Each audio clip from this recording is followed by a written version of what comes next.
Since the accident of the MRH-90 helicopter on Friday night, the activities that have been occurring in the Whitsundays have now revealed significant wreckage from the helicopter. What this evidences is that there was a catastrophic incident, and with every passing hour it is now clear that any hope of finding Captain Lyon, Lieutenant Nugent, Warrant Officer Laycock and Corporal Naggs alive has been lost. As such, the nature of the activities which are being undertaken in the Whitsundays have transferred from being ones of search and rescue to an activity of recovery. The families of the 4 aircrew were notified of this morning, and I've spoken with each of them in the last hour.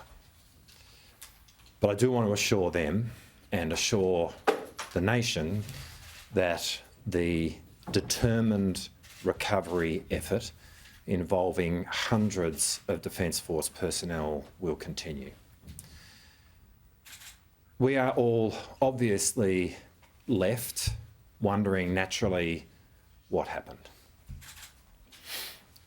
Foremost in our minds in this moment must be the families of these 4 men and their teammates. And with them in mind, idle speculation is obviously harmful. But there will be a full investigation, and we will come to understand exactly what happened and learn the lessons from it. But what we do know is that defence exercises are serious, they carry risk, and as such, they are dangerous, but they are so important. These exercises have played a critical part in providing for the collective security and peace of the region in which we live. And so the loss of these 4 men is as significant and meaningful as the loss of anyone who has worn our nation's uniform. If it is, as we imagine it to be, they died on Friday night, making a difference.